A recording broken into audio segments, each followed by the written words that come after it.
हमने इनको पूछा कि इतना बड़ा घर इतने पहाड़ी में आपने कैसे बनाया, मतलब यहाँ सुख सुविधा कुछ भी नहीं है, ईंट बनाने के लिए भी इधर कोई ईंट भट्टा नहीं है और ला भी नहीं सकते क्योंकि इधर गाड़ी नहीं आता, कुछ भी नहीं आता। तो हमने इनसे पूछा कि भैया इतना बड़ा घर कैसे बनाया, तो उन्होंने हमें बताया। एक बार उनके जुबान से सुन लीजिए आप कि उन्होंने घर कैसा बनाया। हम लोग है ये नीचे वाला है वो पत्थर का है। हाँ, वो पत्थर का वो पहाडीतून पत्थर आणलं। हाँ, एक एक पत्थर डोक्यावर ठेवून आणलं आणि इथं हे नीचे वाला पत्थर का आहे। हाँ, हाँ, नंतर ईट बनवलं आम्ही। माती दुसऱ्या शेतातून इथं आणलं आम्ही। हाँ, इथं आणल्यानंतर एक खटो माती केलं। बापरे। नंतर आम्ही माती नंतर हे ईट बनवलं आणि पाणी ते पहाडीत आहे, जरखन नदी आहे तिथून आम्ही पाणी आणलं, डोक्यावर ठेवून पाणी आणलं। बापरे। आणि तिथून डोक्यावर आणून ईट बनवलं। ईट नंतर 60 लाकडे आहे अंदर। हाँ, हाँ, ते आम्ही पहाडीतून तोडून आणलं। सगळं तुम्ही हाताने आणलं। किती वर्ष लागले घर बांधायला? घर बांधायला 3-4 वर्ष झालं। 3-4 थोडं केलं होतं। एक साल ईट बनवलं होतं, एक साल पत्थर आणलं होतं, हाँ, एक साल लाकडी आणलं, नंतर एक साल कौले आणलं। हे कौलं कुठून आणले तुम्ही? हे कौले आम्ही नवसारी मधून आणलं, गुजरात। बापरे। हा, आणि इथपर्यंत कसे आणले ते? ते कारण इथं गाडी वगैरे येत नाही। गुजरातातून आम्ही मोठी गाडीत आणलं होतं। नंतर तिथून नर्मदा मध्ये मैया आहे, त्याचं बडी जहाज चालतं। हा, हा, ते पहाडीत ते जहाज मध्ये कौले टाकून इथं आलो नदीत। हा, नदीतून 10 कौले आम्ही इथं घरी पसवलो। अरे बापरे। नंतर हे घर बनलं आमचं। हा, इथं लाईट वगैरे नाही का? लाईट वगैरे काही नाही। लाईट आता आलेला आहे पण चालू नाही केलेलं आहे। हा, आणि इकडे शेती वगैरे काय काय पिकते तुमच्या शेतात? शेतात आमचं बाजरी, ज्वारी, सोयाबीन, मूंगफली, हा, हे मक्का हे होता। ते पण पाण्याच्या भरोशावर आहे, वरचं पाणी असलं तर ठीक आहे, नाही तर काय नाही। हा, वर्षा पाणी असतं तर, नाहीतर काय नाही। मग तुम्ही वर्षभर इथंच राहता का बाहेर कामाला जाता कुठं? इथं एक शेतात इथं राहतं आणि हे गुजरात मध्ये पण जातो 3-4 महिने। 3-4 महिने कामाला? काम पूर्ण परिवार घेऊन जाता का कसं? नाही, आई वडील घरी राहतो, आम्ही 3 काय ते जातो। आणि आम्ही तुम्हाला विचारलं उन्हाळ्यामध्ये या नदीचं पाणी आटून जाते, मग उन्हाळ्यामध्ये तुम्ही पाणी कुठून आणता?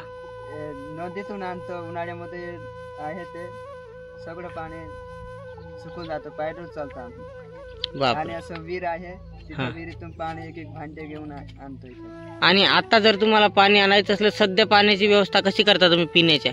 पिण्यातून पहाड चढावून आणलं, खाली आहे ना तर पहाड चढून आणतो। खाली कुठनं आणता? या नदीमधनं? हा, या नदीमधून। ह्या नदीचं पाणी तुम्ही पिता कंटिन्यू? हा, या नदी 12ही महिने, जेवढ्या दिवस पाणी असलं तेवढ्या दिवस इथलं? आणि आंघोळीरा वगैरे? नदी आहे, जरखन नदी आहे। हा, ते पाणी थोडं असं रुकलेलं असतं, तिथं नाहतं। हा, तिथं आंघोळ। आणि कपडे वगैरे धुवायचं? कपडे पण तिथं धुवून आणतो, नदीवर धुवून आणता? नदीवर धुवतो। आता हे शेत किती आहे अंदाज तुमचा? शेती आहे आमचा 5 एकर जमीन आहे इथं। पण उपजाऊ नाही ते एवढी? हा, जमीन आहे। आणि 10 एकर जमीन आम्हाला मिळलेली आहे, ते नंदुरबार सात तळोदाला। पण तिथं आमचा ते काका वगैरे राहतात? काका वगैरे राहतात।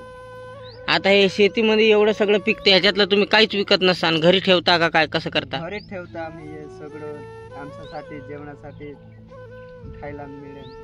हा, हे सगळं घरी दुकानामध्ये विकून देतो तर आम्हाला भुके राहून जाणार नाही। हा, बरोबर आहे। म्हणजे हे जेवढं पिकतं एवढं खायलाच लागतंय? हा, खायला लागतं। आणि आता हे समजा हे तर तुम्हाला खायला ह्याच्यात जास्त काही पिकत नाही, मी पाहिलं इथं ज्वारी आणि बाजरी आणि हे इथं आहे ते मुंगफली हे पिकतंय, तर मग बाकीचं पण तुम्हाला खायला लागते ना, जसं की तेल आणावं लागते, मिरकूट वगैरे आणावं लागते, किंवा हळद लागते, लसूण लागते, हे कसं आणता तुम्ही? हे आम्ही बाजारातून आणतो, 10-15 किलोमीटर दूर आहे बाजार। कोणतं गाव आहे? सेमलेटला जातो। सेमलेट वरून तर आम्ही परिक्रमा करत आलो, लय लांब आहे सेमलेट। हा, लांब आहे। नाहीतर आम्ही कोकराणामध्ये राजपूर जिल्हा आहे तिथं जातो, हे नावेत बसून। आणि सेमलेटला जर जायचं म्हणलं तर डोंगराने जाता? हा, डोंगराने पैदल चालून जातो। बापरे। तिथून सामान घेऊन डोक्यावर ठेवून आणतो तिथून। या पहाडीतून बघा यांना सामान आणावं लागतं। सेमलेट वरून आम्ही निघालो होतो सकाळी आम्ही तिथून निघालो तर आम्हाला इथं यायला 11 वाजले। आणि एवढा खडतड प्रवास करून हे लोक जीवन जगतात. तुम्ही विचार करा, विचार करण्यासारखी गोष्ट आहे. आणि इथं दुसरं कामाला वगैरे कुठं जाता येत नाही तुम्हाला? कामाला इथं कुठं नाही, गुजरातला जातो. इथून जवळपास कुठंच मजदुरी भेटत नाही? नाही मिळतं मजुरी. घरीच काम करायचं, घरीच राहायचं. हा, घरी काम करतो, घरी जातो. गुजरात मध्ये जातो, तिथं काम करायला 1-2 महिने राहतो. 1-2 महिने तिथं राहता. नंतर कसं आमच्या शेतात कचरा आहे, ते कचरा खत करतो. हा हा, बरोबर. कुठेतरी शेतात पत्थर आहे, दगड आहे, ते दगड दुसऱ्या जागावर ठेवतो, एक खत. म्हणजे ते शेती व्यवस्थित करून घेता तुम्ही? करतो आम्ही. हा सगळा एरिया फॉरेस्ट मध्ये आहे, तुम्ही मगाशी सांगितलं? आधीच आहे, पण 7-12 नाही आमचं. 7-12 नाही तुमच्याकडे? 7-12 नाही, आधीच. बघा, ह्यांच्यामुळं हा जंगल सुरक्षित आहे आज. ह्यांनी जर हे जंगल सुरक्षित नाही ठेवले ना, तर इथं लय उपद्रव्य होईल. किती सुंदर आहे यांनी हे व्यवस्थापन केलेलं आहे इथं.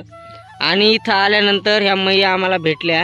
ह्या मैयाने आम्हाला स्वतःहून आवाज दिला. ह्या मैया म्हणल्या या इथं बसा, आणि या मैयाने आम्हाला जेवायला विचारलं. आता तुम्ही विचार करा, ह्यांची एवढी परिस्थिती गंभीर असून या मैयाने आम्हाला जेवायला बोलवलं. सगळ्यात अगोदर त्या मैया म्हणल्या बसा, चहा वगैरे दिला आम्हाला. आता स्वयंपाक करताय त्या मैया. बघा बरं, एखाद्या माणसाचं अंतकरण किती चांगलं असतंय. नाही तर लोकांकडे करोडो रुपयाची संपत्ती आहे, पण कोणाची दान करण्याची इच्छा होत नाही. मानावं लागेल या मैयांना खरंच.